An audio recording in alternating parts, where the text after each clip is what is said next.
Hi, my name is Jenine Hazelwood, and this is called Thank Heaven for Little Girls. When I was young, my sister was the one who was scared of everything.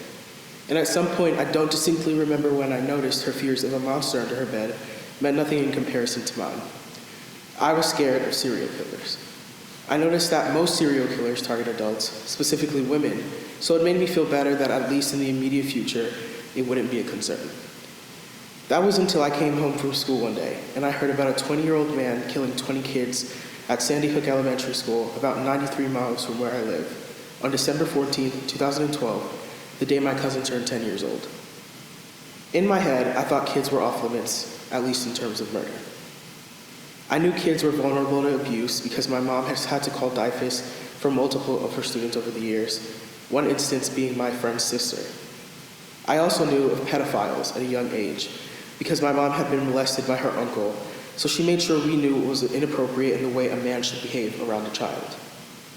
My aunt told me that she was sent to a home where her foster father raped her so brutally that she sustained a rectal tear and could not use the bathroom without the help of a nurse for months.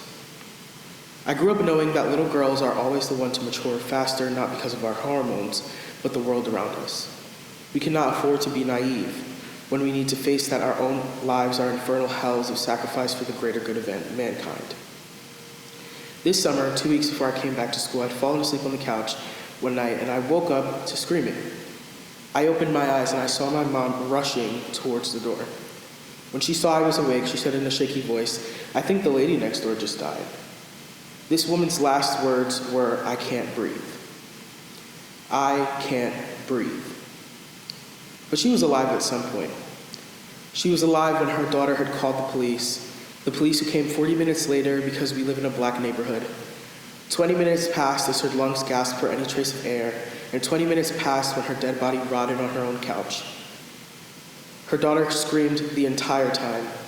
Her grandson remained crying into his grandmother's shirt, his blood making a trail on the floor from the direction of the broken window he punched earlier in frustration and despair. The scene reminded me of my cousin dying 6 years before, 2 years after Sandy. He was 20 years old, and he got shot sitting on his doorstep. 6 years ago, it took the police 20 minutes to come to save my cousin while his mom cried over his body. His blood trailed down the stairs. Down the stairs he climbed all of his youth. Down the stairs he almost dropped his daughter on, who shares the same birthday as my youngest sister. And down the stairs he walked to his father's funeral. The type of pain in the face of a child mourning their dead mother and of a mother mourning their dead child is unnatural. They always say thank heaven for little girls, but we have to grow up and wait for heaven to come to us for us ever to be happy. Our pain, our suffering, and our misfortune make the world go round. Thank you.